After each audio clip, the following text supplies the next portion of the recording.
So I think it's fitting that we are starting, as we roll up sleeves, with one of the surest indications that we were living in 4 decades of neoliberalism.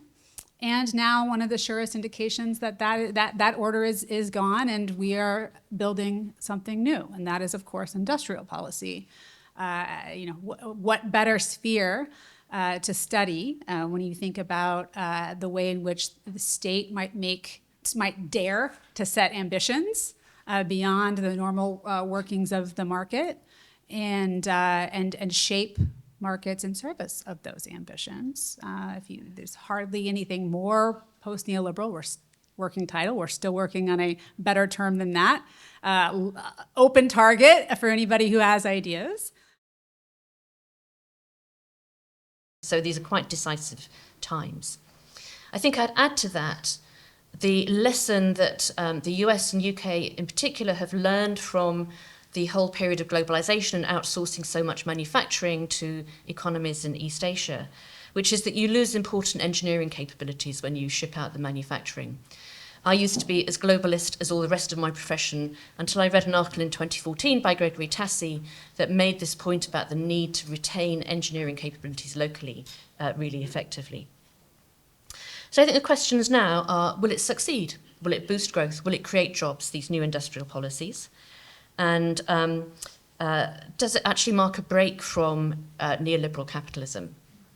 And I think there are 3 obstacles to having optimistic answers to these. One is that it's not clear to me that governments, politicians, and policymakers have actually got a different philosophy about the relationship of the state and the markets. I think to a large extent, those groups of people still see market and state as substitutes for each other, not complements for each other, to put it in economic terms. And I'd certainly say that's true of the Labour government in the UK. Perhaps it's because there's no well-articulated alternative. Second is that we've had 40, 50 years of globalization rewiring production chains, and now we have global production networks in key areas of our economy. This makes it much harder to think about national policies and the interests of what appear to be national companies, but that operate across many countries, and national economic outcomes. That becomes quite tense.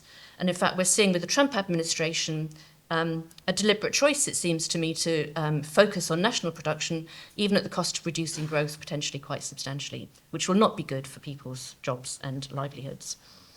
And then finally, there's the power of the multinationals, especially the big American tech companies, who are certainly not aligned with national interests nor with the public good. And what we might end up with, and again, I'm taking a UK perspective on this, is a sort of international corporatist capitalism which respects the interests of these big companies much more than national industries. But to conclude on a positive note, I think it's better to be intentional than not about your industrial strategies, and at least the revival of industrial policies is rekindling that debate about what capacities do we need in our own territories and for our own people. There has been, over the last few years, some rediscovery of industrial policy as quite an old idea in American history. It famously goes back to Alexander Hamilton's report on manufacturers in the 1790s that called on the American federal government to nurture American industrialization, or later on, Henry Clay's American system in the 18 teens and 20s that looked to jumpstart national economic growth with a system of turnpikes and canals and other protectionist measures.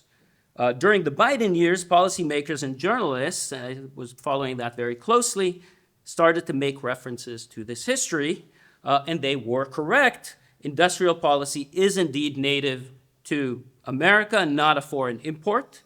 From the beginning, many in the US argued that political independence from the British Empire meant little without economic independence. In other words, industrial policy has always been driven by politics and geopolitics as well as economics. The US was not alone in this respect. Revolutionaries in Latin America and really all anti-colonial movements around the world in the 19th and 20th century always looked to leverage political independence to gain economic autonomy. They've even occasionally pointed to the US as a post-colonial success story. But what commentators in recent years perhaps forgot or didn't know, but did not mention, is that the Hamiltonian project and later Whig development, kind of Clay's development projects, were both electoral busts. The Federalist Party had quite a short career. Clay's developmentalist American system never made it through Congress. He lost 3 presidential elections. Maybe historians should have warned Democrats about this, that industrial policy is often a losing political issue. The notion of top-down national economic planning struggled to gain traction in American politics. The moral condescension of liberal elites didn't help. And thus, the US, early in its history, was often governed by reactionary coalitions of slaveholders, frontier settlers, and working-class voters. These coalitions saw nothing to gain from economic development. They championed free trade, low taxes, and land grabs out west. The American Developmental Coalition came together later on after several decades in the wilderness under Abraham Lincoln. Lincoln's Republicans managed to rally Western farmers and other grassroots constituencies. This is how development policy in the US took off. Protective tariffs, which, yes, we've heard a lot about, but also a domestic game, an array of other policies, land, banking, education, anti-monopoly, government, corporate regulation, all geared to channel capital into productive investment. An array of government policies in the late 19th century harnessed private forces in ways that facilitated a massive economic transformation, American industrialization. They embraced a qualitative shift, not merely quantitative linear growth. A few years ago, this was something that was considered to be primarily a domain of developing countries, middle-income countries. We now see that the range of industrial policies that we can track are most heavily being employed in OECD and richer countries. So 75% of the interventions of the last few years have come from developed economies. We're seeing that it's largely no longer about tariffs. I mean, a few years ago, tariffs and trade measures were sort of almost synonymous with industrial policy in certain quarters. Now we see 98% of the measures, by some measures, are not tariffs, are sort of other mechanisms like subsidies, like research and development dollars. And in some economies, this is going up to 1% of GDP that they're spending on various industrial policy measures. So it really is something that's on the rise. We see this in the statistics. We see this in the empirics. It really is kind of a new era. So let me pivot now to kind of just say a little bit more about sort of, I think, why the Biden administration embraced industrial policy and a few of the lessons we can draw from it. I think the big boost, and as Jen noted, this is really there's a bipartisan lineage to the shift to industrial policy in the US. And it really, I would sort of say a key date is 2015. Which is, for many in the room, you'll know that was when the Made in China 2025 initiative was announced that sort of set numerical targets for market dominance in a range of different sectors. And this came after sort of decades where the prevailing wisdom in Washington and on both sides of the aisle was that if we just sort of pleaded and litigated enough with China at the World Trade Organization, that we would see sort of a change in behavior. And I think what Made in China 2025 showed is that certainly in spirit, if not the letter, that was not working. And so a different strategy was needed that was more sort of developing government activism and a strategy of our own, rather than just hoping that China would pursue a different path.